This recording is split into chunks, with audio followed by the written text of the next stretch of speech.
very critical deltas and important deltas in terms of IT services. Inflation, which had peaked at 38%, for the first time in September, all indicators, whether it's the headline inflation, whether it's the core inflation, whether it's average inflation, alhamdulillah, came down into single digit, and we were at 6.9%.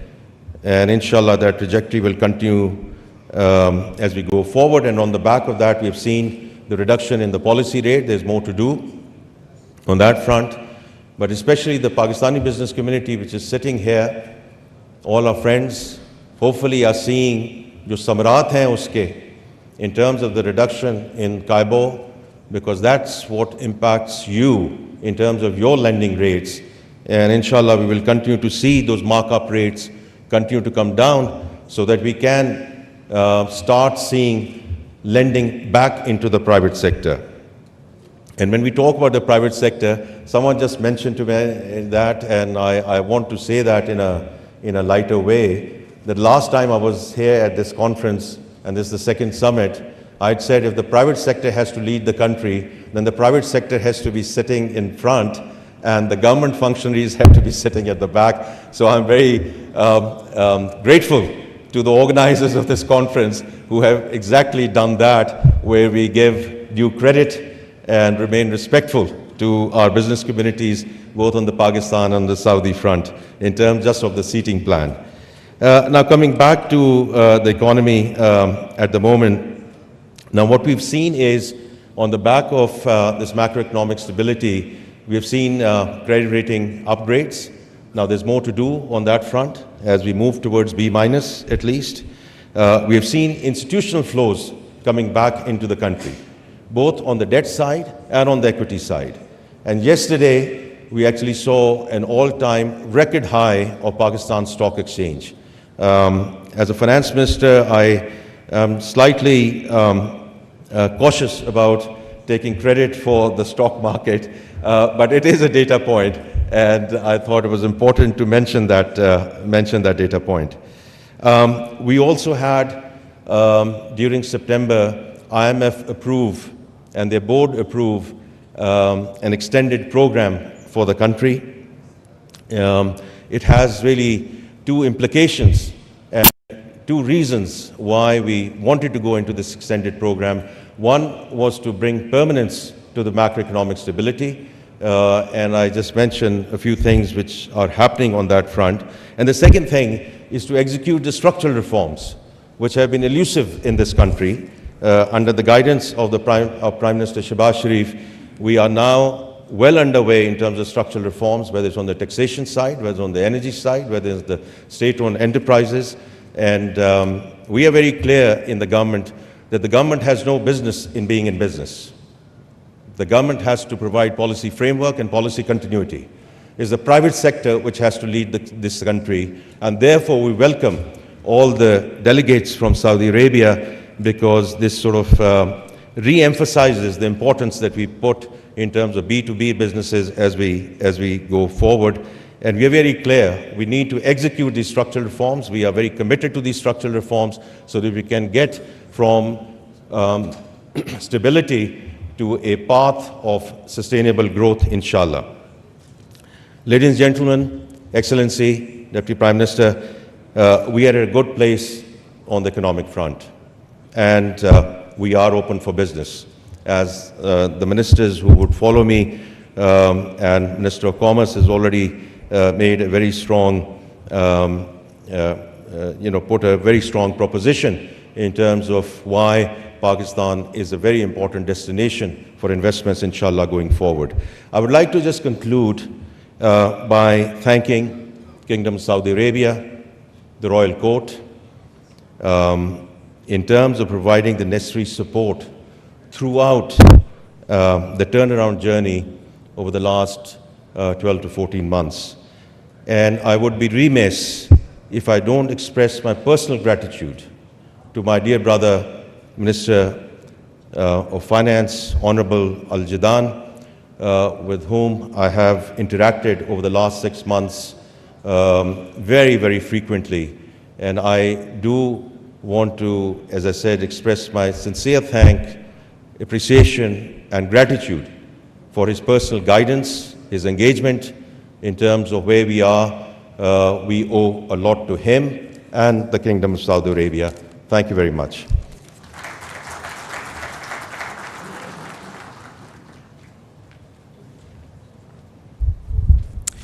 Thank you, Excellency, Federal Minister for Finance and Revenue, Senator Mohammad Aurangzeb, for your views. And as you rightly mentioned, the private sector has to lead the economy, and the economy is indeed in the growth phase. Ladies and gentlemen, the establishment of Special Investment Facilitation Council, SIFC, as we know, was a key milestone in establishing the right trajectory for tapping our investment opportunities. Now, I would like to show you briefly the potential and investment opportunities in Pakistan in this video.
have a very strategic location. We are the gateway to South Asia. We can boast of our youth bulge, which is more than 65% of our population, and we are proud of our skilled workforce. We have an abundant reserve of natural resources, minerals, and amazing opportunities in the field of tourism also. Ladies and gentlemen, now I would like to call upon the focal minister for Saudi Arabia, His Excellency Musaddiq Masood Malik, who is also the Federal Minister for Petroleum, to kindly come up and give an overview of investment opportunities in Pakistan. Ladies and gentlemen, kindly welcome His Excellency Musaddiq Masood Malik, the Federal Minister for Petroleum.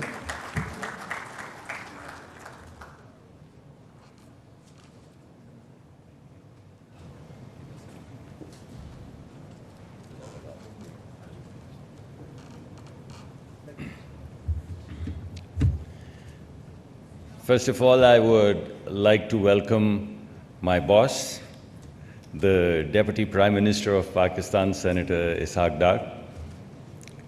And I'd also like to welcome my old boss, His Excellency Mr. Khalid Al-Faleh, who was my first boss when I moved from Boston to Saudi Arabia. My first project and my first boss at Aramco was His Excellency Mr. Khalid Al-Faleh. So my current boss and my old boss both are present here. I'd also like to welcome all of my current friends, my cabinet members, my friends, Jal Saab.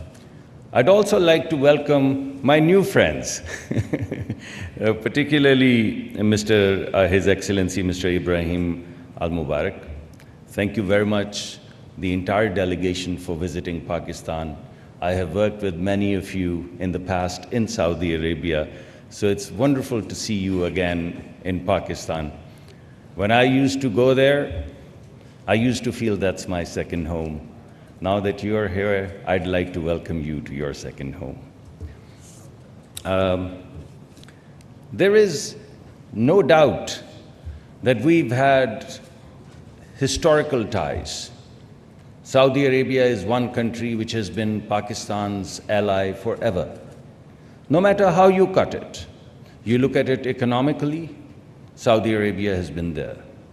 You look at strategically, Pakistan and Saudi Arabia have both held their hands. You look at it socially, our countries don't go as far back as our cultural ties. It spans over 1400 years. Nothing goes deeper. So, if Pakistan was to pick one ally, who would it be? One. It would be Saudi Arabia, the kingdom. And that's that. And that about says it all. We historically have had these ties in traditional areas. We've had formidable friendship. Now we will like to transition from formidable friendship to a journey of growth and development and become partners. We historically have been thinking about safety, and nothing is more precious to a Muslim and to Pakistanis than our two holy mosques. And every Pakistani, all 240 million of them, would shed their blood in us without thinking, without blinking, for the safety of the two holy mosques. But now we will like to define this in terms of security 360, in terms of food security, in terms of economic security, in terms of energy security. So we want to make this transition.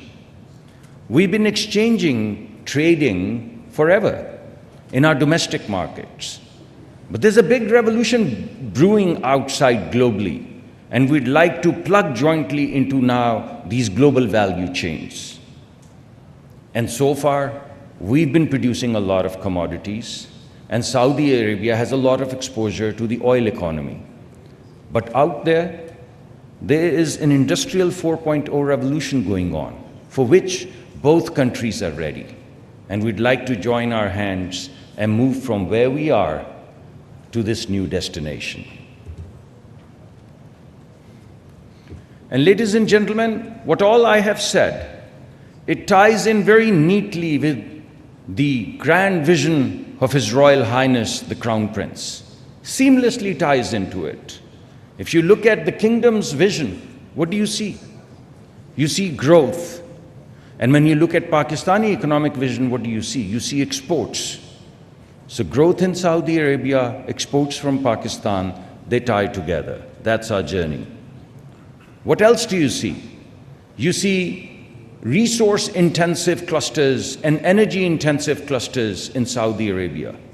And what do you see in Pakistan? Employment-intensive cultures. What do you see inside Saudi Arabia? A drive towards innovation, a drive towards diversification, a drive towards new technologies, new business models. And what do you see in Pakistan? A big thrust towards productivity. Everything that we're doing in Pakistan is about productivity. So when you put these things together, you see a natural synergy. We want remittances, you want indigenization, you want technologies. We have a lot of people, we have a lot of technology, we have a lot of engineering schools. It's all going to come together. In terms of your second thrust, a vibrant society, the values, the culture, the synergies. I think the only difference that you and I have, you and us have, is the thobe, and I have one at home. I was just telling His Excellency. So there you go. So behind the thobe, we are the same people culturally. You want Islamic values, we want family values. Our family values are what values? They're Muslim Islamic values. It's the same thing. You want a certain kind of vibrant cities. We have the northern areas where the families would be as comfortable as my family would be in Riyadh. So bring your families, go to these mountains that we just showed in the video, and that would be the cultural exchange, that would be the societal exchange, the vibrant society, a new fabric that we can jointly weave. And from our perspective, as you would hear from SIFC, as you've heard from our Minister of Finance, and as you would hear from my boss, the Deputy Prime Minister, you would hear this. We are going to cut through the red tape and lay out a red carpet. That's our theme. You've already digitized. You're already creating a digital ecology. So everything comes together. Our vision, your vision, our vision together, it all converges as we move forward. We have a very clear strategy to do this, and I'd lay this out for you very quickly. First and foremost, we would leverage the assets that we already have. You know that we have mining resources, and you know that there is an electrification revolution brewing in the world. And the backbone of this electrification revolution is going to be copper. And we're probably the 6th or 7th richest country in terms of copper. And there's no electrification revolution without copper. And you have the biggest clusters of smelting in Saudi Arabia. You take this raw material, you smelt it, and we jointly move it downstream, and we've all plugged into this great revolution of electrification. So we leverage. You have the world's largest resources of crude, and we have a growing population and a stable economy which is poised to grow at 4 to 5%. So all of these crude resources we can lock into, from crude to chemical, from crude to liquids, a great opportunity. And you are digitizing, not just within Saudi Arabia, but creating a global footprint in terms of artificial intelligence, in terms of machine learning. And what do we have? We have engineering schools. We have more engineers than we can accommodate at a price which is unmatchable across the world. So we leverage these resources together to plug into global value chains. That's our first strategic thrust. And we open up new markets. In order for us to open these new markets, to build this economic highway, we need infrastructure. We need road infrastructure, we need rail infrastructure, we need port infrastructure. And what is the expertise that Saudi truly, if you look at, I always tell people, you go to Saudi Arabia, the kingdom, and you would see a revolution of capital investments the world has never seen. If you look at the transition of the kingdom over the past 20, 25, 30, 35 years, The history of mankind has never seen any revolution of infrastructure like the kingdom has put together over the past few decades. So with that kind of expertise in infrastructure and this kind of need of infrastructure, you put this together and you get all the answers. So we have the infrastructure both to unleash our mining resources, but also to tap into new Central Asian markets. A whole new economy which is sitting out there. And finally, as I mentioned, we've already moved towards security, and you would see through the day, through the course of the day, you would see food security, you would see health security, you would see pharmaceutical investments, you would see joint programs, physician exchanges, educational exchanges. So you're going to see all of that, what I call 360 security. And we've already spoken about the culture. These are the 13 strategic sectors that Vision 2030 has highlighted. And right now, all of the programs that we are putting together, they would seamlessly plug into the sectors that you've already highlighted. We want to build synergy. So you would see today that we've already highlighted 7 to 8 sectors, and we have 35 value propositions in these sectors that you've highlighted. So we're putting in front of you things and directions in which you already want to go. Nothing new. And these are exactly the sectors, whether it be healthcare and pharmaceuticals, whether it be financial services and the role that we can play in terms of back end, whether it be consumer goods and retail. Right now, when you look at Neom City or when you look at other grand projects, what do they need? They need construction materials. And when you walk into the northern areas of Pakistan and you see mountains, what do you think these mountains are? These are construction materials. They're granite, they're marble. They're all construction materials. And finer construction material than you would get from Italy at a price which is a fraction. So businessmen sitting here, they know exactly what to do with that. And that's exactly the direction in which we want to go. And this is the criteria, Your Excellency, based upon our last conversation and based upon the conversation you have seen from our finance minister and what you're going to hear from my boss.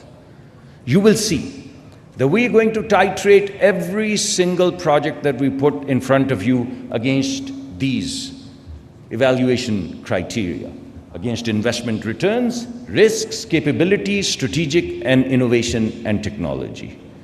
And in the teasers that we've put together, and you have the booklet, you would see the first cut of these evaluation criteria. You will find the high-level information on every value proposition. You'd find elements of these criteria in the teaser. And when our businessmen and your businessmen, they join hands and they sit together and sign NDUs, you would begin to see the details of all of this information. These are the projects. You have the teasers. I'm not going to spend a lot of time on them, but all of these areas are the areas that you've already highlighted in Vision 2030.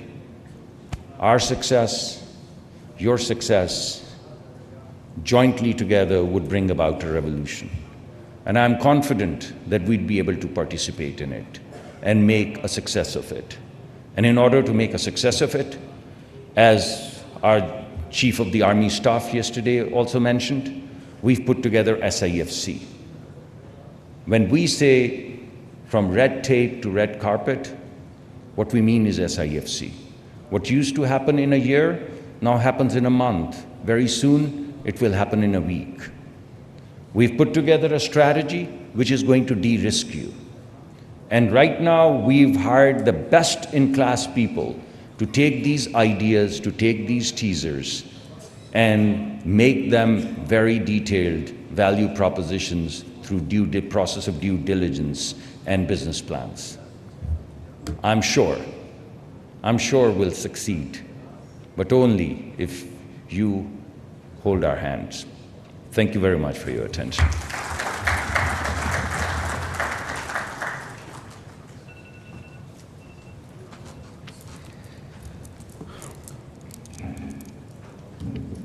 Thank you. Thank you very much, Excellency, and Excellency Musaddiq Masood Malik, for your enlightening views. And obviously, the motto is, the idea is to create synergies between both our countries, whereby our visions can be actualized by leveraging our assets, building infrastructure, ensuring food security, and sharing cultures. You also identified 13 strategic sectors for the Vision 2030, whereby we need to build synergies. Ladies and gentlemen, as we move on, I would now like to request Excellency Waleed Al-Murshid, the Head of International Finance Corporation in Saudi Arabia, to please come up and give a presentation on supporting cross-border investments. Ladies and gentlemen, please welcome Mr. Waleed Al-Murshid, the Head of International Finance Corporation in Saudi Arabia.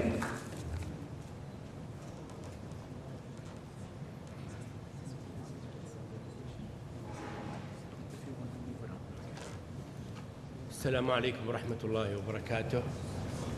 Your Excellency, thank you for giving us the opportunity to present IFC supporting cross-border investment between Saudi Arabia and Pakistan. I have my colleague Zishan, Head of Pakistan Office, to introduce himself. Is this working? Thank you. Hi, good morning. My name is Zishan. I head IFC for Pakistan and Afghanistan. We're grateful, Waleed and I, to have an opportunity to talk to you a little about the way IFC views investment opportunities cross-border between Saudi and Pakistan. And the reason we're happy to have this opportunity is both Pakistan and Saudi Arabia are strategically critical countries for us. These are countries where we have significantly stepped up our engagement. And a big part of our role as a development institution is to promote cross-border investments by credible private groups in Saudi Arabia into Pakistan, but also credible Pakistani groups into Saudi Arabia. And that's really the crux of what we're going to present. We only have a few slides. Happy to then answer any questions later on. Waleed, do you want to kick us off? Yes, we will talk today about IFC, International Finance Corporation, mega multilateral investment guarantee agency. I mean, since IFC started in 1956, we invested over 400 billion US dollar. Our focus is manufacturing, agribusiness service, financial institution group, infrastructure, trade and funds. And we are not only providing loans, but we participate in equity, mobilization, blended finance, upstream, structure finance, and trade finance. Also, we provide advisory, and it is very important in our region, providing PPP privatization, environment, corporate governance, social and environment, gender, and climate. Maybe This is some of the partners of companies. Right. Okay. Just if you go to the last line. Is this working? Yeah. Just to give you a sense of numbers. So IFC is the largest global multilateral that is focused entirely on investment in private sector. On average, we invest roughly around $55 billion across developing countries in the world. We only invest in developing countries. In Pakistan, we invested over $2 billion last year. And the idea really is to scale up what we do, not just in other countries around the world, but also in Pakistan. We'll talk a little more about what we're doing in Pakistan in the subsequent slides. Yes. This is some of the partners that we worked with in Saudi, in Pakistan, and globally. I'll just highlight some of these companies, like Aqua Power. IFC worked over 10 years with Aqua Power, financed them in many countries, and we participate in equity. I'll give other example, Marai, Saudi German Hospital, and etc. But one of the things that we established many companies in Saudi, and it was the first company. Example of Saudi Home Loan, this is the first housing finance company over 15 years. And His Excellency Minister Musaddiq, he was part of us to advise us on establish the first housing finance company. You want to talk about some I think you example? covered the Saudi partners. Just to emphasize the fact that for us, supporting private sector, whether in the country of destination, whether that's in Pakistan or in Saudi, or bringing in global players, is a core part of our strategy. So the top left-hand corner is global companies that we in countries, and the companies at the bottom are in. I mean, just to highlight what is our priority in Saudi. Cross-border investment, South-South investment. We worked recently with over 60 companies in Saudi Arabia, helped them expand their investment cross-border, and we invested over $4 billion US. And also we focus on selective transactions that is first of a kind, like housing finance, insurance, leasing, and we do advisory, especially PPP, SMEs, corporate governors, and I will just highlight like first airport, Medina Airport, first private airport in GCC. This is done almost over 10 years ago, first health project, and overall it's a very profitable market for IFC Saudi Arabia, and it's a priority. And now I will ask my colleagues, Zishan, to take over to talk about Pakistan.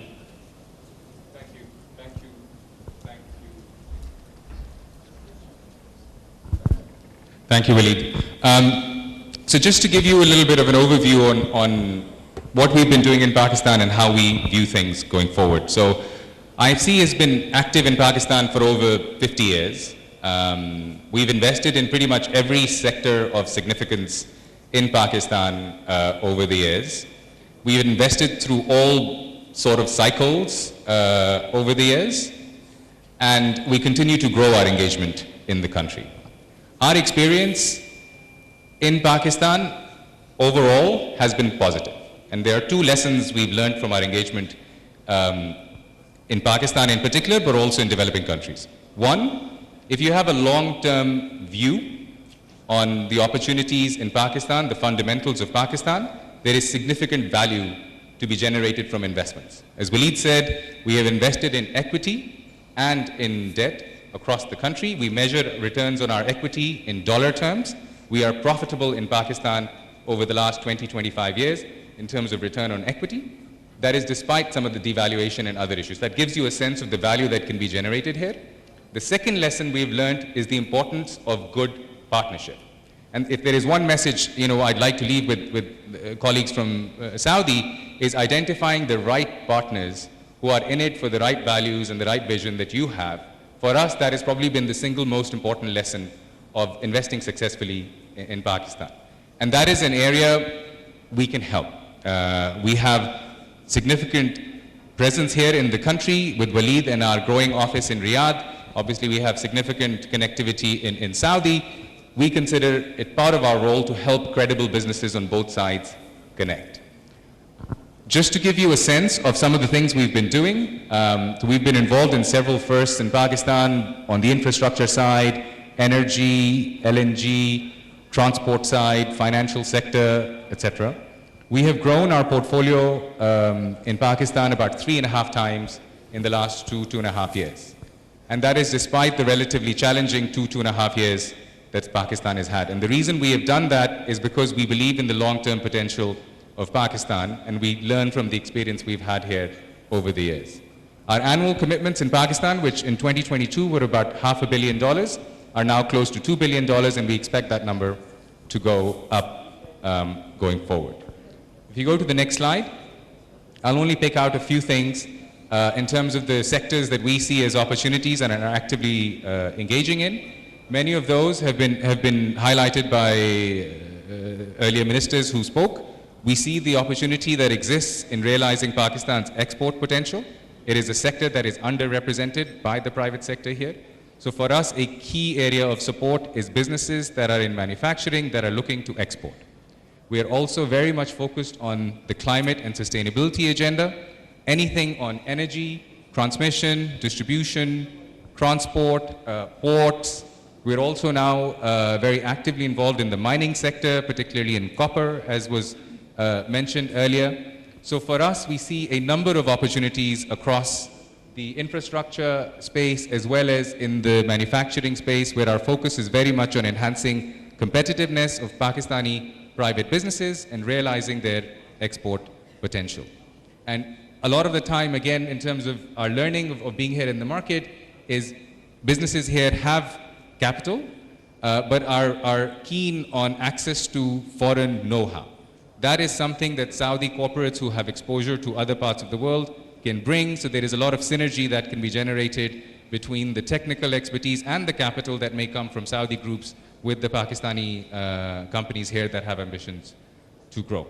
So that's all on in terms of IFC. I wanted to just spend 2 minutes on MEGA. As you saw in the first slide, there are two parts of the World Bank Group that are relevant to private sector engagement. One is IFC, that provides financing, provides advice to private groups. The second is MEGA. MEGA is essentially an entity that provides risk insurance for foreign investors coming into developing markets. And there are a number of typical risks they cover. The three main categories are political risk insurance, credit enhancement, and then trade finance. Within political risk insurance, there is insurance for transfer restriction and convertibility, expropriation, war, civil disturbance. In credit enhancement, probably the most powerful tool that MEGA has is called non-honoring of sovereign obligations. And then the final one is on trade finance. These are very important covers that foreign companies, whether they're coming into Pakistan or other developing countries, can take advantage of. It provides them comfort. And again, MEGA has been active in Pakistan for several years. MEGA has a history of supporting almost $1.8 billion of FDI outside of Saudi going into developing countries. So we're again very happy to facilitate that dialogue for Saudi companies, foreign investors looking to come into Pakistan and provide the adequate cover that they need.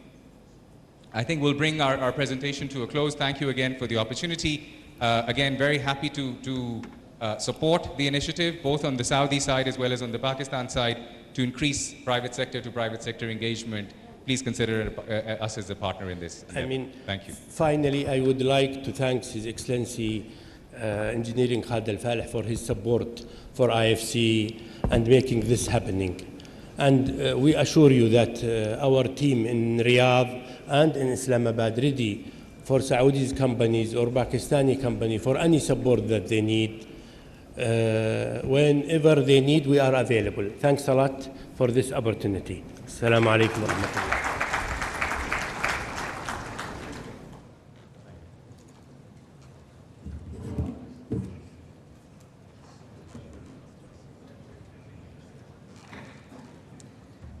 Thank you very much, Excellency Waleed Al-Murshid, the head of International Finance Corporation in Saudi Arabia, assisted by Mr. Zishan. And you mentioned that IFC has invested about $2 billion in Pakistan in the last year. And I'm sure there are many more to follow, given the kind of right potential which is there for investment in Pakistan going forward. Ladies and gentlemen, now we have another presentation, and for that I would like to call upon Excellency Thamir Al-Shetri from Exim Bank of Saudi Arabia. Please welcome Excellency Thamir Al-Shetri from Exim Bank of Saudi Arabia. I would now like to request him to kindly come up and share his presentation in today's forum.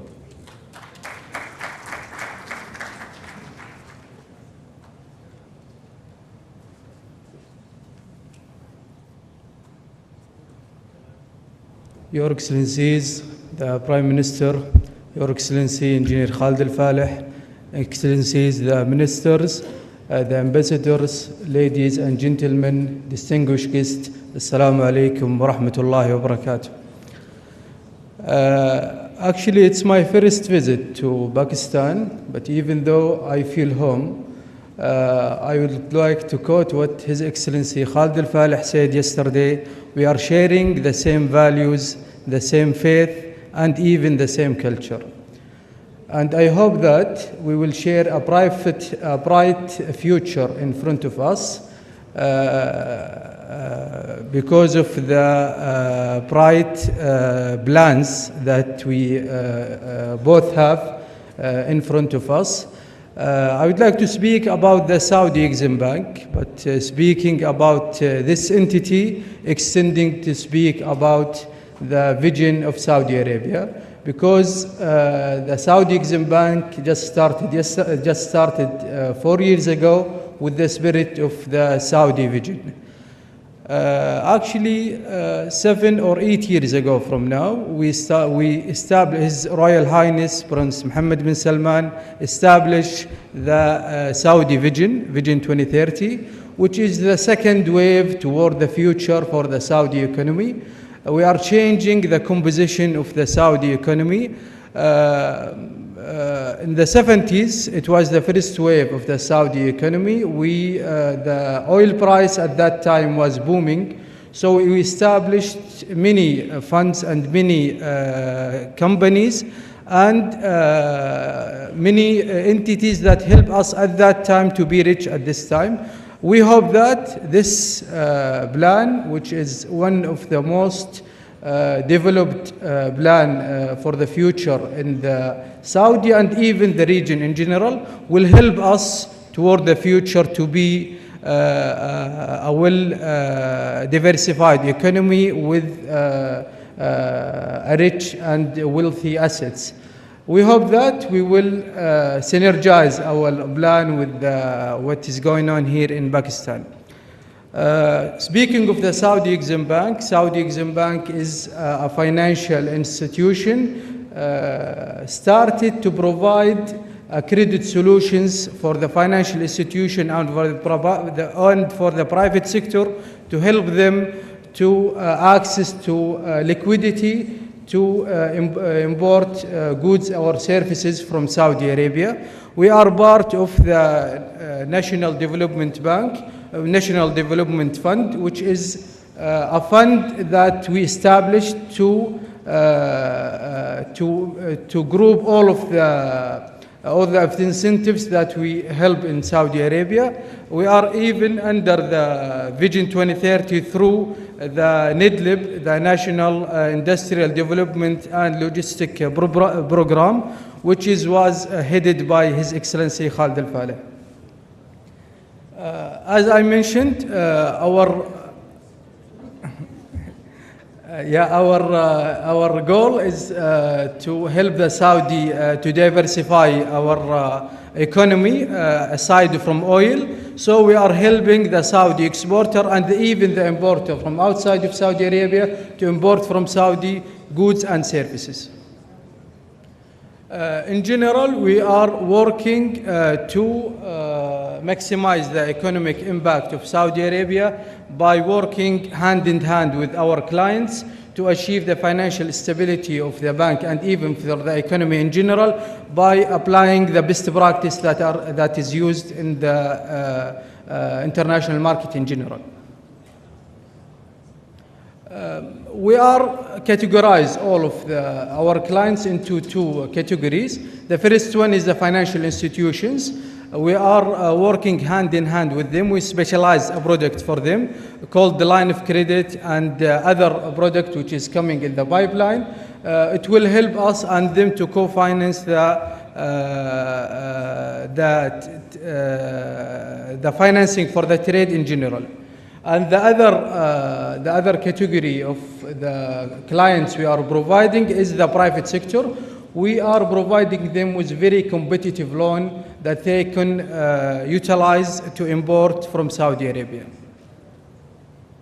This is the most important slide in my presentation, which is categorizing all of the products that we are providing across all of the beneficiaries from the clients.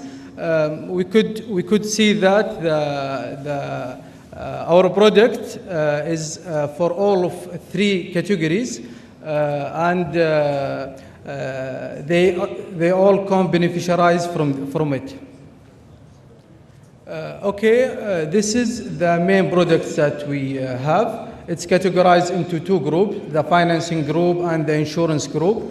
The financing group, we have a line of credit, which is our flagship product, where every private sector in any country could access to a capital in their local banks, where they can import from Saudi Arabia. The other thing is, the other pillar of our category is the insurance pillar, where we help the private sector to invest wisely by utilizing the insurance product we offer in Saudi Exim Bank, which is, we do it co-insurance with many international institutions around the world. This is the categories we are focusing on. It's covering all of the product that we are providing in Saudi Arabia, and not only the product, even the services. The way how to apply to our product is very easy. Just go through our website, and you will find, just with few clicks, you will find a dedicated team that will help you directly. Thank you very much. I would like to thank you for your patience, and I hope that it will be a second, not the first cooperation between Saudi and Pakistan in general. Thank you.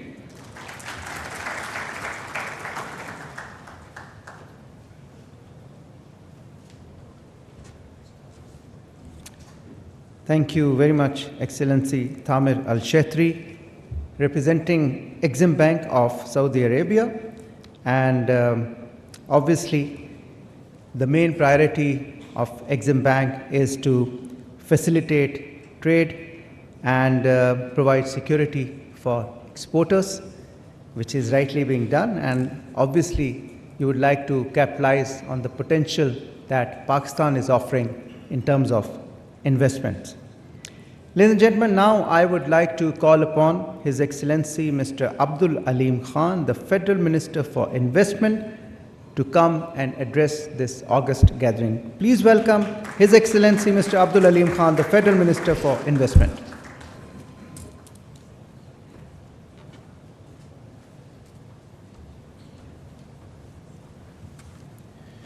Bismillah ar-Rahman ar-Rahim.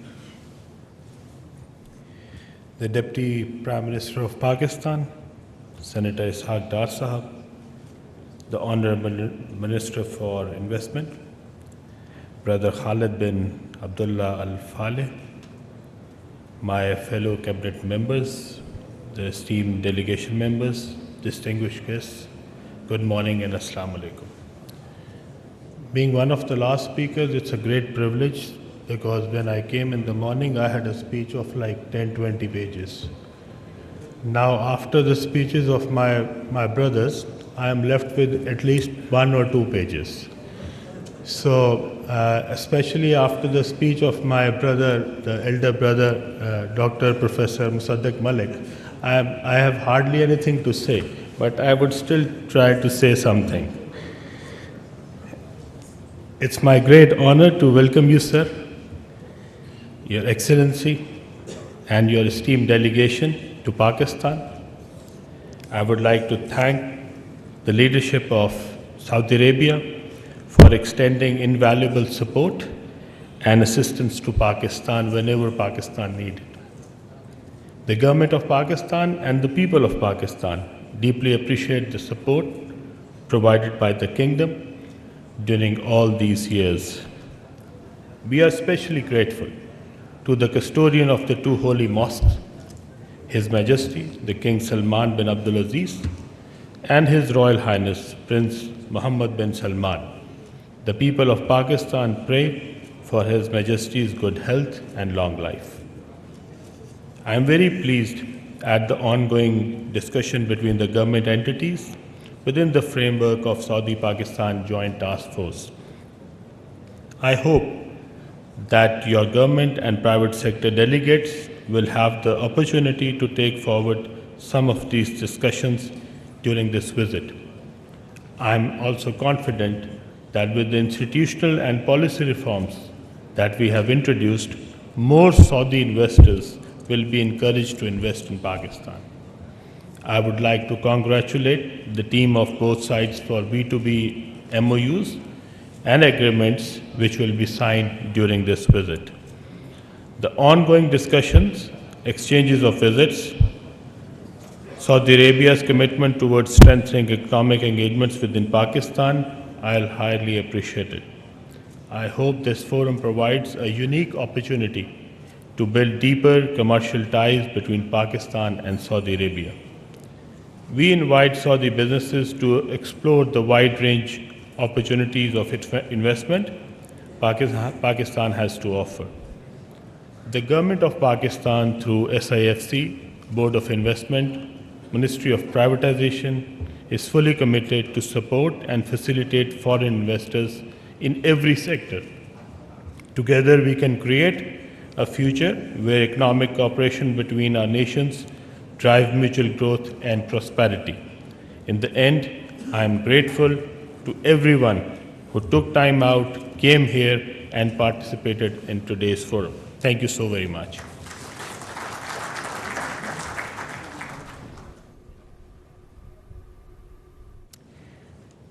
Thank you very much, Excellency Mr. Abdul Aleem Khan, the Federal Minister for Investment. He is also heading the privatization and the communication portfolios in the Government of Pakistan. The whole of the Saudi delegation, on behalf of the Government of Pakistan, we are honored and pleased on your visit.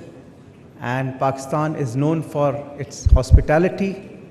And of course, now you know the other side, which is the investment opportunities, the investment potential that our great country has to offer to the world. I would now like to call upon His Excellency Mr. Khalid bin Abdul Aziz Al Faleh, the Minister of Investment, Kingdom of Saudi Arabia, to kindly come up and address this august gathering. Ladies and gentlemen, please welcome His Excellency Khalid bin Abdul Aziz Al Faleh, the Minister of Investment, Kingdom of Saudi Arabia. Excellency.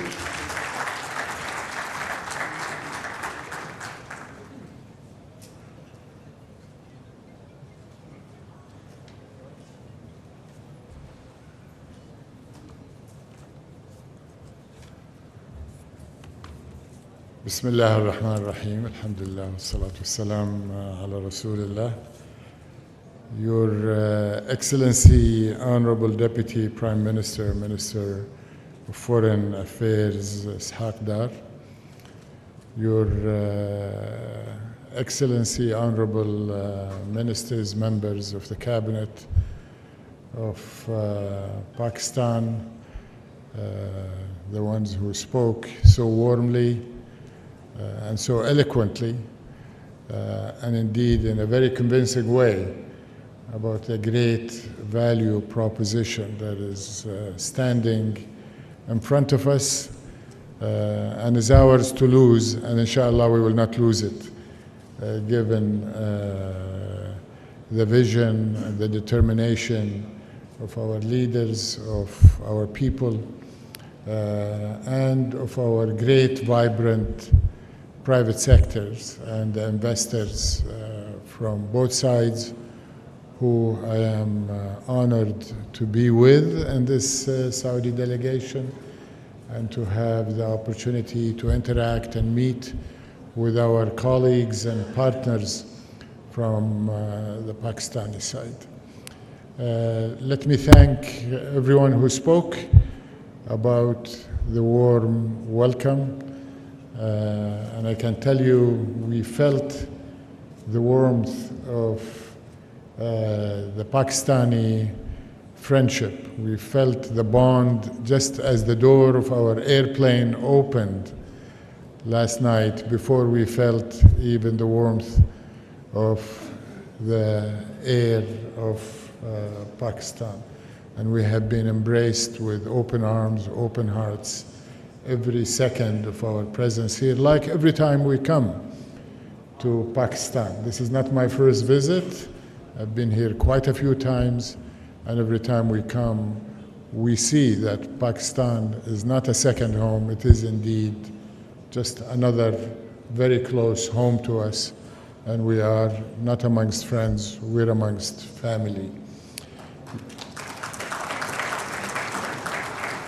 Let me start by conveying, not just to the honorable members of the Pakistani cabinet who are with us today and the parliamentarians, but to the entire Pakistani population, the warmest greetings from the leadership of Saudi Arabia, His Majesty, Custodian of the Two Holy Mosques, King Salman bin Abdulaziz, and His Royal Highness, Crown Prince, Prime Minister Mohammed bin Salman bin Abdulaziz, who hold Pakistan in the highest regard as a strategic partner, a cultural partner, a country like no other in terms of the bond that has united us for as long as history can chronicle. Of course, the modern relationship of Saudi Arabia and Pakistan has its roots from the founding of Pakistan. Saudi Arabia was with the Pakistani people as they created their own nation in 1947. And soon after that, we entered into a treaty of partnership in 1951. So very soon we will be marking 75 years since the entry into that treaty. But Saudi Arabia and Pakistan need no agreements, no treaties. We are united, we are bonded, we are connected. Our Islamic relationship and our spiritual relationship have been created 1400 years ago with the advent of Islam, and the Muslim people in this region were one of the first to enter into Islam, and all of us studied early in our childhood how the people of the Sindh Valley embraced Islam so passionately, and we continue to see it. We see it in Saudi Arabia with over 2.5 million Pakistanis who are supporting our country, who are making Saudi Arabia tick with their contribution in every aspect of our economy and our society. We see it in over 160,000 Pakistanis who participate every year in Hajj. We see it in over 1.8 million people who travel to Saudi Arabia for Umrah every year, and in a way fuel that bond that unites our people. I am grateful that after our arrival last night, we saw that warmth and that bond and that reception from the top of the leadership of Pakistan. The Honorable President of Pakistan, Asif Ali Zardari, who is traveling today to a foreign destination, insisted on receiving us late in the evening last night and spent a good amount of time impressing on us his own personal belief and commitment to the relationship between Saudi Arabia and Pakistan, and that Pakistan is always there for Saudi, and that he sees the potential, the complementarity, the synergies, the great value proposition that each of our country makes available to each other if only we would realize it. And he called on all of us today to work towards that common objective.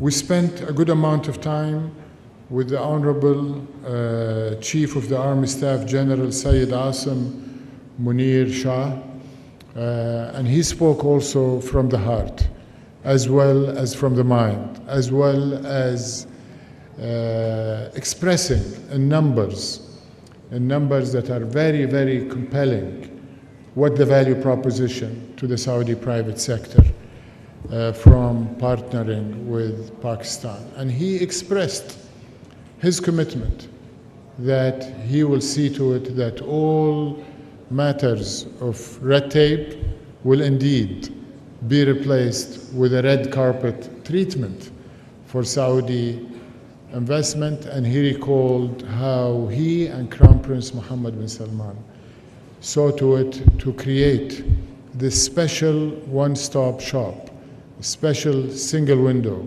this special bureaucracy elimination mechanism, the Special Investment Facilitation Council, SIFC, which many of the honorable members of the cabinet are also members of and are seeing through that mechanism, as well as the other reforms that are undertaken by the Honorable Prime Minister, will undertake to make Pakistan not only one of the highest return investment destination, but one that is low risk, very much financeable, bankable, and attractive for Saudi investors. And the Honorable Prime Minister will be speaking to the Saudi delegation later this evening, and will be presiding over an exchange of agreements and MOUs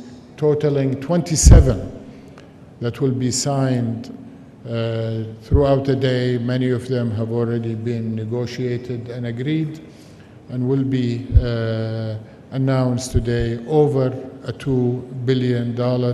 And these are very much organic agreements that have been reached without the strong facilitation that we're embarking on. I'm happy to hear what the ministers have said. I'm happy about the efforts of the Ministry of Commerce and its commitment to increase the trade. Trade between Saudi Arabia and Pakistan has already increased significantly by 80%, from $3 billion in 2019, $3 billion US dollars, to $5.4 US dollars. We are also reasonably encouraged by the number of Pakistani investment licenses that have also more than doubled in the last couple of years, reaching 2,000 Pakistani investors in Saudi Arabia. And the FDI stock in Saudi Arabia of Pakistani investment is already exceeding $1.6 US dollars. We are committed to and extremely encouraged by the announcement by His Royal Highness the Crown Prince committing the front end of Saudi investment into Pakistan, which is $5 billion. This was announced during the visit of the Honorable Pakistani Prime Minister when he, Shahbaz Sharif, when he visited a week or two after he was appointed in his role after the election. And there was a meeting in Mecca, essentially within the confines of Haram al-Sharif. Honorable Finance Minister and others were there wearing their ihram thobes, and I was also honored to be there, and we saw the warmth, the mutual commitment from both leaders, and that what I call the front end of Saudi investment was committed. And of course the PIF has a leading role. I am glad that we have the PIF represented with us in strength here in this delegation, not only representing the PIF, but also bringing many of the PIF portfolio companies, which is going to be spearheading the Saudi investments, including Aqua Power and renewable energy, including Manara and minerals. And I think these numbers, in my opinion, are only the tip of the iceberg. I think the limits, there are essentially no limits to what Saudi Arabia and Pakistan can do in the economic sphere, just like there are no limits to our friendship, to our bonds, to our historic relations, to our political relations at the highest level, from the days Saudi Arabia and Pakistan were created in the last century to many, many centuries in the future. I think it's been mentioned by our dear Pakistani partners. They have spoke about Saudi Arabia better than I would be able to speak about Saudi Arabia. And that again illustrates the kind of bond and complementarity that we have together. But let me say that Vision 2030 is not only doing well, it's actually ahead of schedule, and we're moving to start thinking about the next phase of envisioning the future. And the future of Saudi Arabia is going to be one of prosperity, it's going to be one of empowerment of the people of Saudi Arabia, empowerment of our private sector and our companies, of which we are very, very proud, and many of them are with us today, over 50 companies that have been breaking their schedules and their commitments elsewhere to be in this delegation, to be here in Pakistan this week. But Vision 2030, and this is the key point about Vision 2030, I want to say, is also about extending our prosperity to our partners and to our friends and to the countries that we need as much as they need us. Because no single country, no matter how rich, no matter how strong financially, can compete in the global world we live in today. You need demographics, you need large markets, you need human resources, in addition to capital. And Pakistan and Saudi Arabia together provide that complementarity, provide that scale, but you also need geographic reach, and we see that Pakistan is uniquely positioned geographically with your location extending from the Arabian Sea all the way into the heart of Asia, Central Asia, China, all of the Caspian countries are markets and resources that are available to Saudi investors to reach through partnering with our Pakistani friends. In terms of what we can do together, I think first and foremost, we want to support Pakistan continuing on its economic stabilization. Without Pakistan reaching its economic stability, it's very difficult to do things together. What has been done in the short period, the last 2 years, is quite impressive, Your Excellency, Minister of Finance.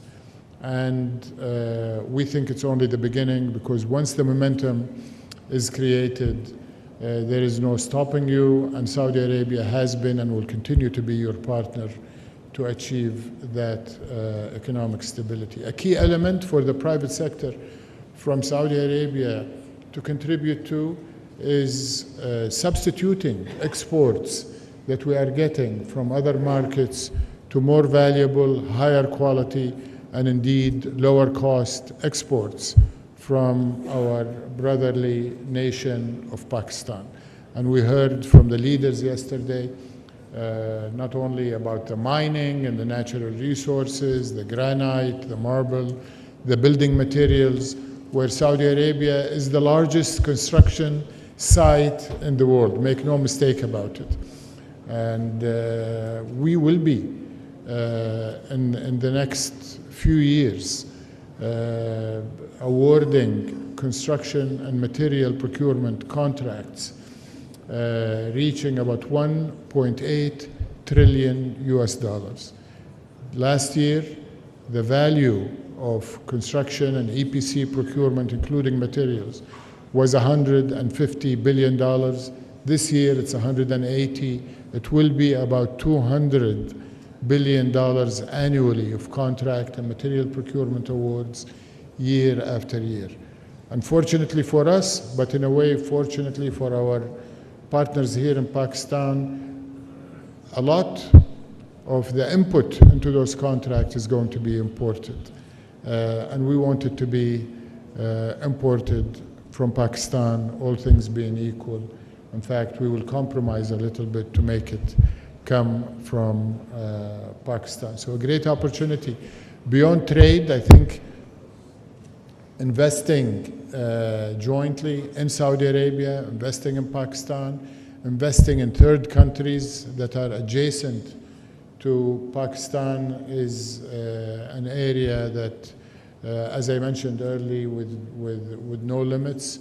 We see energy as a natural. The kingdom has been and will continue to be the kingdom of energy, the global leader in conventional energy. We're investing, continuing to invest in oil and gas, and His Excellency Minister Sajjad mentioned oil to chemicals is a big area for growth, and we want Pakistan as a big market for chemicals to also participate with us. But the big area of growth, the new area of growth in energy for us is renewable energy. Solar, wind, hydrogen, green ammonia, green methanol, not only for the consumption of your large population and what is starting to be a vibrant, high-growth economy here in the heart of Asia, but we hope that we will allow Pakistan to also export this green energy given the endowment you have. Mining and minerals, as mentioned already last night and today, is truly quite significant.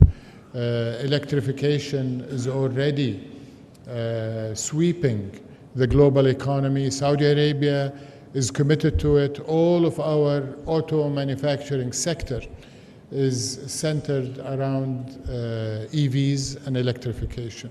We have given our position, it's quite remarkable, given that we are the kingdom of oil, we are the global leader in terms of reserves, resources, production, exports in oil. We have bypassed the internal combustion engine and the diesel engine and leapfrogged straight into electric vehicle. That means that not only are we going to consume those EVs in Saudi, we're going to export them, but also we see the electrification sweeping the world. We see the demand on high voltage cables for transmission across borders and within countries. And we see that happening in Asia, from Pakistan all the way to Central Asia, where there is a lot of capped electric production that needs to be exported. But the unlock for that, as mentioned, is going to be copper, aluminum, and cable manufacturing. And this is one of those areas that we can't wait to work together to unlock for Pakistan, for Saudi Arabia, and indeed for the global economy. I am glad that we have with us a newly formed joint venture, Manara, between PIF and Ma'aden, our national champion in mining, and they are eager to start a number of initiatives in mining, but the first one we hope to conclude in the next few weeks will be for them to enter into the Rekudek project with the state-owned enterprises of Pakistan and Barrick Gold, who is working in Saudi Arabia, and sees our partnership as additive to the project. And I think this is just sort of a pilot project that we hope will be multiplied many times over. We see ICT as a huge area where Pakistan has a near unlimited potential. The key ingredient for ICT is human talent, and we believe in Pakistani talent. We have seen them in Saudi Arabia since the modern Saudi Arabia started bringing global human resources. Pakistanis were one of the first to come to Saudi Arabia and create Aramco through their human resources. Pakistani expertise was there early for our banking sector, and as Musaddiq mentioned, even as consultants and subject matter experts. He mentored me and taught me. He was very humble when he called me his boss. He was actually telling me how to build an industrial cluster in Saudi Arabia, and we took his advice, and we're very proud that our industrial sector is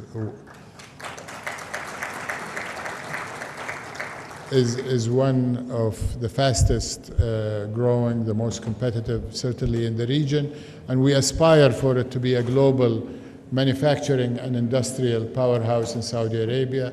We're looking to make Saudi Arabia the hub for global supply chain resilience, not just to meet domestic and regional, but global. And we want to do that by leveraging what you have in Pakistan. And I talked about mining, I talked about energy. We certainly want to leverage your human resources and your ICT sector.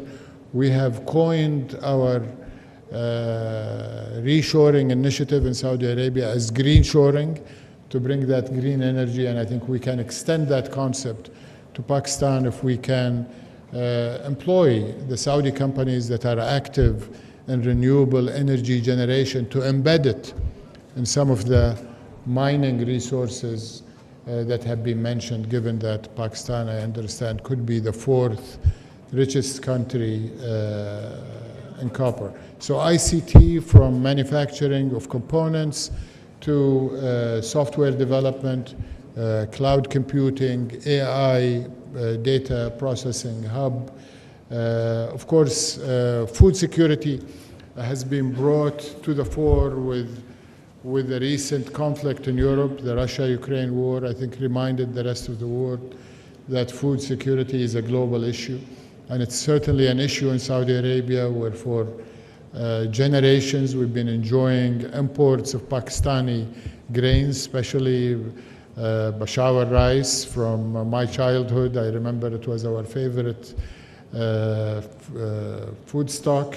Of course, meats and poultry, aquaculture and fishing, and the list goes on.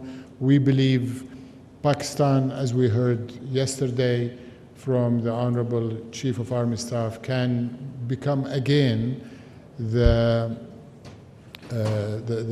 hub for global food security, not just for the Arabian Peninsula. Saudi Arabia is investing heavily in global acquisition and global direct investment from Latin America to Europe, Ukraine, Africa, and we're investing, of course, in South Asia and Central Asia, and we would love for Pakistan to be a key hub for agriculture, food processing, value add, and export to third countries. Honorable Deputy Prime Minister, Minister, these are only a few examples of what I see as low-hanging fruits, continuing with the food metaphor, and really ready for us to grab and turn into opportunities, to increase the confidence that thousands of other Saudi companies need to have to come with the 50 companies that came with me today. And we need to also create a highway that brings the great capabilities of Pakistan and the Pakistani people to continue what they are doing in Saudi Arabia, not only contributing to the Saudi Arabia of the future that we're building with Vision 2030, with their human talent, but also to bring the capability of Pakistani enterprises. And for them, from both sides, I can tell you, in no uncertain terms, and I've heard it repeatedly from the leadership, from my boss, from the leadership of Pakistan last night, and the Prime Minister during his visits to Saudi Arabia in March and in May when he came for the World Economic Forum special meeting. Both governments are committed to allow, to permit, to facilitate for the private sector to take its due position as the locomotive that will be pulling both economies, both governments, both leaders, everybody on the government side of both nations sees that the private sector is the driver of our respective economies today and certainly will be more so in the future. So you can count on us to be right there with you, behind you, supporting you to make the opportunities that are right there for you to grab. And once again, I say there is no limit. The sky is the only limit to what we can do together. So thank you, Your Excellencies. Thank you, ladies and gentlemen.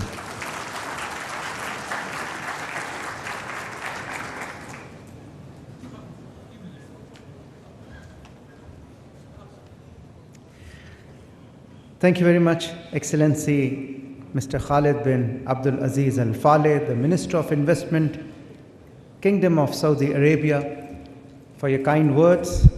And as you mentioned, that sky is the limit when it comes to the investment potential of Pakistan. Excellency, you mentioned that Pakistan and Saudi Arabia are not dependent on any agreements or treaties to bond together. Indeed, we are united by the band of brotherhood, by the spiritual Islamic values that we share. Pakistan has one of the highest expat workforce working in the construction sector in Kingdom of Saudi Arabia, contributing to the growth of Saudi Arabia. And you mentioned specifically in detail all the investment opportunities that are available in Pakistan, and that shows that Pakistan is indeed a bankable investment destination for Saudi Arabia. Ladies and gentlemen, now I would like to call upon Senator Muhammad Ishaq Dar, the Deputy Prime Minister and Foreign Minister, Islamic Republic of Pakistan, to kindly come up and deliver the keynote address. Ladies and gentlemen, kindly welcome Senator Muhammad Ishaq Dar, the Deputy Prime Minister and Foreign Minister, Islamic Republic of Pakistan.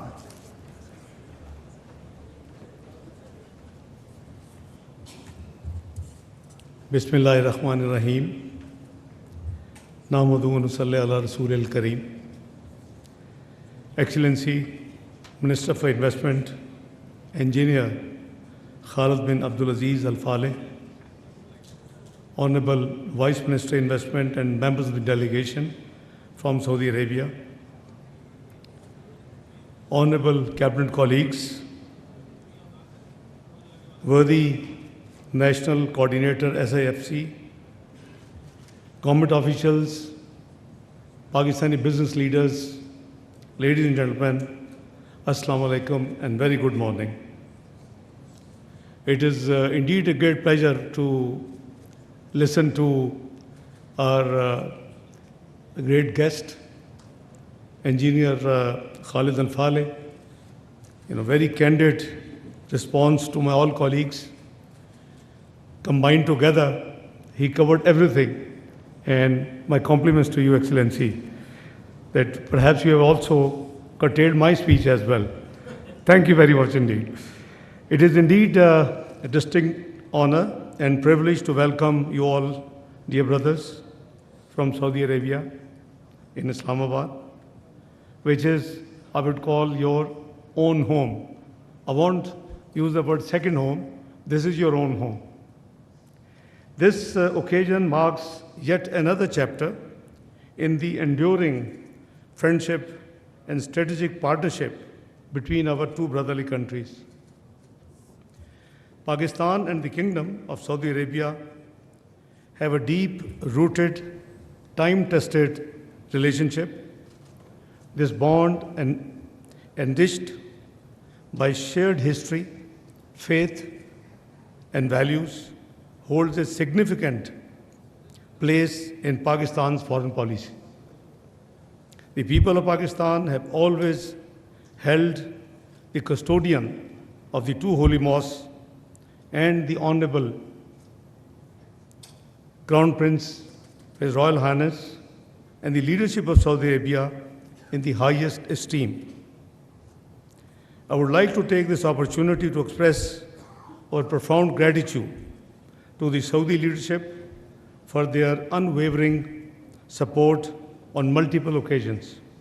The latest being, as explained by my colleague, Finance Minister of Pakistan, in the recent challenge we had as a country vis-à-vis multilateral institutions.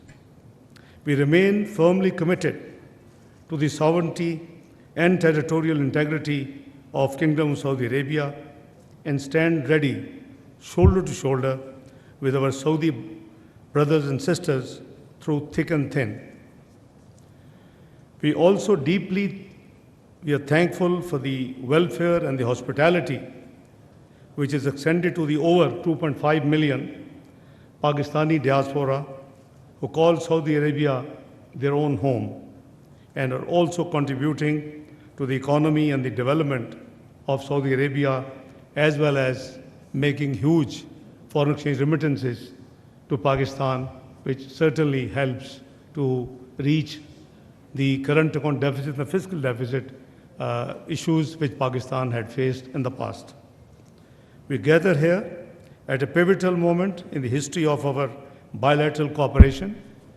As His Excellency mentioned, that in Ramadan Sharif, soon after the Prime Minister Shahbaz Sharif government took office, we visited for Umrah. And Excellency, when we came back from Medina Munawwara, because we landed in Medina Munawwara, there was an invitation that before iftar, we join His Royal Highness the Crown Prince. Now, there was a debate between our team, the Foreign Office, that whether we should wear in ihram. I said, nothing doing. This is the best dress you can have. So we will go in ihram. So as very rightly His Excellency mentioned, that we went in ihram to the Crown Prince Palace, and we had wonderful iftari as well as mutual dialogue, which ended up around Fajr with a joint communique for $5 billion. In addition to previous commitments, I'm clarifying, Excellency, you have a bigger trawl, because I was involved after Sajjad in the guest palace, and we had communication by my very dear brother Prince Faisal and his team, and the ambassadors were shuttling between the Crown Prince Palace and the guest palace where we were staying. So, Excellency, I think we have a great opportunity, and your visit, Excellency, with a huge delegation alongside the officials and the business leaders of Saudi Arabia is a testament to our shared vision and underscores the enduring partnership between our two nations. Excellency, I would also like to highlight Pakistan's journey toward economic recovery. My colleague, Finance Minister, has thrown light. After continuous and concerted efforts, we are now on the road to sustainable growth. We had challenges, undoubtedly, but Excellency, it is not too old story. I'm talking 2017. This country had reached the 24th economy of the world, and the best economic indicators we demonstrated. 4% inflation, less than 2% food inflation, 6% GDP growth, highest foreign exchange reserves still not broken, and all the indicators, were at best. And we were moving with a speed to join G20, a country which is nuclear, a country which is missile power, only needs to be economically strong. And this was the journey we were trying to make on double effort to reach the G20 in next few years. But unfortunately, certain elements, external and internal, and coupled by COVID, the pandemic, this journey was derailed.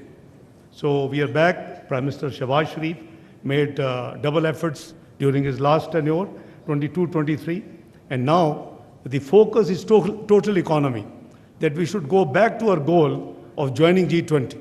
And I think working together, I think it is not an impossible task. Our new homegrown program, supported by the EFF facility, which Honorable Finance Minister mentioned, on 25th of September, makes a significant departure from our past. The idea is to regain the macroeconomic stability we had gained by 2016-17, and then build and consolidate our gains, what we achieve by then, in order to have a sustainable growth and be as possible as as soon we can join the old dream of our leadership, Mia Muhammad Nawaz Sharif, to join the G20 Economic Club of the world.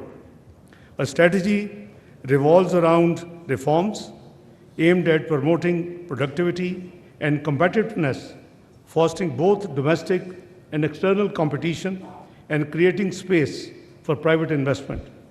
We are right-sizing the role of the state, reforming state-owned enterprises, and improving the quality of public services, spending on infrastructure with fast speed. This structural reforms effort is being contemplated by the commitment of sound macroeconomic policies. The stable exchange rate is now functioning as a key factor in aligning market conditions as our economic indicators have improved. Furthermore, monetary policy is focused on bringing inflation down, and State Bank of Pakistan has predicted that we would reach, not too far away, between 5 to 7%. It's already, as Finance Minister shared with you, 6.9% as compared to high 30s just a year and a half ago. We have taken steps to ensure that our economic revival agenda is supported by a sustained effort to strengthen tax administration with broadening of the tax base. Despite the difficult and often unpopular decisions which has been taken by Muhammad Shahbaz Sharif's government so far, these reforms are already yielding positive results. Economic indicators are moving in the right direction. Inflation has come down substantially. Our credit rating has shown improvement, and the current account deficit is narrowing, as shared by the Finance Minister. These achievements not only signify a turning point for Pakistan, but also make our economy a more attractive and stable environment for foreign investment and partnerships. Pakistan, with the vast natural resources, dynamic talent pool, and commitment to sustainable development efforts, offers a wide range of investment opportunities in Pakistan. We are actively fostering innovation, enhancing our infrastructure, and streamlining the regulatory framework to create an investment-friendly environment. I think my colleague, Dr. Musaddiq Malik, has amply explained, and His Excellency heard from no other than Army Chief last night, from red tapeism to red carpet. So this is the main key agenda of this government, that the government should be out of business. There is a huge exercise undergoing to privatize the state-owned enterprises, which are not strategically required. It's a number is about few dozens. Maybe in due course, many Saudi Arabian investors would like to consider one these enterprises are offered for privatization. In the mining, Pakistan boasts an expensive and rich, as detail shared by my colleague, copper, gold, and rare earth metals. We invite Saudi investors and brothers to explore these opportunities and become part of the mutually beneficial venture. Excellency, the estimated reserves, the value of these mines and minerals, including garnite, is over 10,000 billion US dollars. Sometime people worry about Pakistan debt. Debt and liabilities are external debt 130 billion US dollars as compared to our reserves, natural resources, 10,000 billion dollars, 10 trillion. So you can compare the numbers and see the potential. Our IT sector, supported by thriving startup ecosystem and a highly skilled workforce, presenting unique opportunities for investors to be part of this digital transformation journey. And Excellency, I understand on 11th tomorrow, you would be visiting NESTAC, and you will be amazed to see, the development Pakistan has taken in the IT sector. It is mainly led by the Air Force authorities, and they have really put up a great job throughout Pakistan. In agriculture and livestock, Pakistan fertile lands and extensive waterways produce a diverse range of crops and goods for both local and global markets. These sectors offer immense potential for investment and collaboration. Moreover, our commitment to renewable energy is unwavering. With strong government initiatives, we aim to achieve 60% clean energy capacity by 2030, offering lucrative opportunities in solar, hydroelectric, and other renewable energy sectors. Excellency, as you mentioned that the Army Chief shared with you, the possibility of Pakistan to be, providing and a food security, provider. It is a reality. We have vast lands which are cultivable with certain modern technology, and his team is already working with SIFC and the government relevant quarters on the agriculture. I think there are 4 areas where we have a great potential: IT, mines and minerals, agriculture, and food security elements.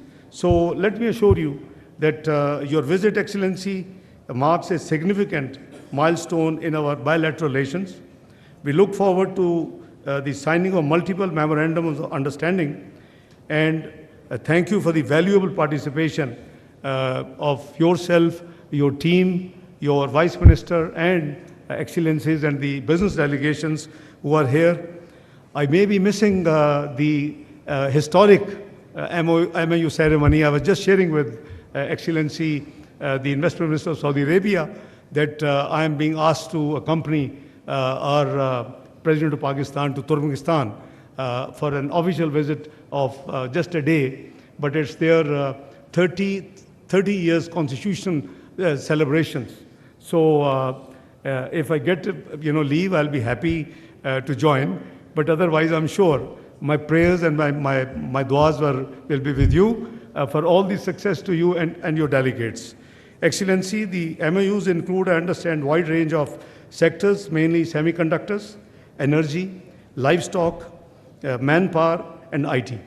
These MOUs are a result of dedicated follow-up by your Excellency and your side and our side, public and private sector entities, of the direction given by the leadership of both countries, which you very kindly mentioned. We hope that the signing of these MOUs will usher a new era of cooperation between our private sectors.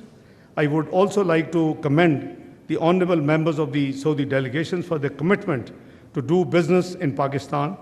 These engagements will pave the way for fruitful discussions and agreements, and inshallah will further strengthen our strategic partnership, which is already very, very brotherly, close partnership in the areas of economic areas, trade, security, defense, and all cultural, all areas. We are working very closely.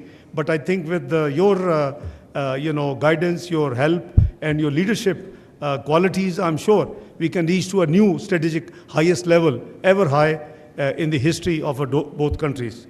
Excellency, we are eagerly anticipating the visit of His Royal Highness, the Crown Prince and the Prime Minister, Prince Mohammed bin Salman, to Pakistan. And as you very kindly mentioned, that the visit had been scheduled, but because of certain unavoidable medical reasons of the king at that time, mashallah, he's doing quite well. He's fully recovered. So this visit was, temporarily postponed. So we are all as a nation looking forward, to the visit of His Royal Highness at his earliest possible, opportunity. This visit will not only further strengthen and put a strong bond in our strategic partnership, but will also pave the way for more collective efforts in various sectors we are jointly looking, Excellency. Once again, I extend to you, Excellency, and your delegation a very warm welcome to Pakistan, and I wish you a very pleasant stay. It's a very brief stay. I think you should plan, in consultation with your old colleague, Dr. Musaddiq Malik, some break in Pakistan. He showed you the mountains, he lured you and your delegation. There's a wonderful places in Pakistan, which you will never, you will forget Switzerland. And it's such a organic beauty there, untempered, that you will love to then, repeating your visits to Pakistan, I can assure you. And let me tell you, Excellency, also, this country's economy has a great resilience. We have demonstrated, when we were declared macroeconomic unstable country in 2013, early 2013, the general election had to take place, and we were told this country will get out of the quagmire in 12 to 15 years. And no matter which political party would win, it will take, that long period to deal with the challenges. Nobody believed it's only 3 years. Under the leadership of, Pakistan Muslim League Prime Minister Nawaz Sharif, and now his successor is, Prime Minister Muhammad Shahbaz Sharif. And it's only 3 years to reach from the macroeconomic unstable place to 24th global economy. Now, this is the resilience this country has and its economy has. So, working together, there's a great potential. I talk even broader. The Ummah, the 57 countries, if they work together, they have everything which they require to be the world global power. So I think we need more coordination, more cooperation. As ex officio chairman of Islamic Development Bank in 1998, I triggered a work that we should do, and I shared with my colleague Jam Kamal Sahab, Commerce Minister, that what the Islamic countries import from outside 57 countries, and what do they export to outside 57 countries. If you can profile, you have a great future, I tell you. And Pakistan only requires an increase of maybe $15 to $20 billion to be all time to come to get rid of any multilateral support. So let me assure you, Excellency, that Pakistan is a great potential, and I'm a personal witness because I've been in politics since early 90s. I've been investment. By the way, I'm the founder of the investment board in Pakistan. That was my first responsibility in 92, 93. Minister of State for Investment, and now SIFC is part of Board of Investment, and General Sarfraz is doing with his team a wonderful job to provide one bit of facilitation. So let me tell you, Excellency, that we have a great scope to work together, to take a partnership to a very ever high level. And I wish you a very pleasant stay, your delegation, and I'm sure together our countries, working together to thrive, benefit not only for the two nations, but also contribute to the global and regional peace, stability, development and prosperity. As we embark on this journey together, I assure you of Pakistan's commitment to work closely with our brother Saudi Arabia to turn our shared vision into a reality. And I'm personal witness to the generosity, to the hospitality, to the cooperation in all areas by the Saudi Arabian leadership in the last at least 4 decades, around 4 decades I have been involved. So I wholeheartedly once again thank you and thank your delegation. I wish you all the best and look forward to be interacting with you more frequently. Thank you very much and God bless you all. Pakistan, Saudi Arabia, brotherhood. I will not say friendship. Brotherhood, Zindabad.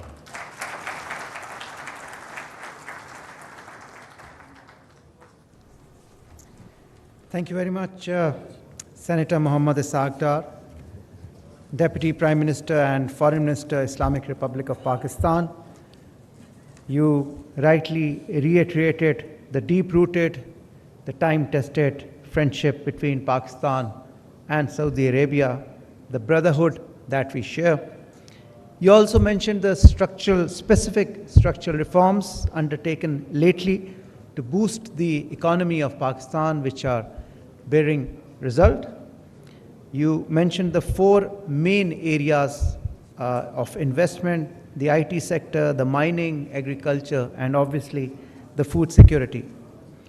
Excellencies, honorable ministers, government officials, dignitaries, ladies and gentlemen, this concludes the plenary session of the Pak Saudi Business Forum 2024.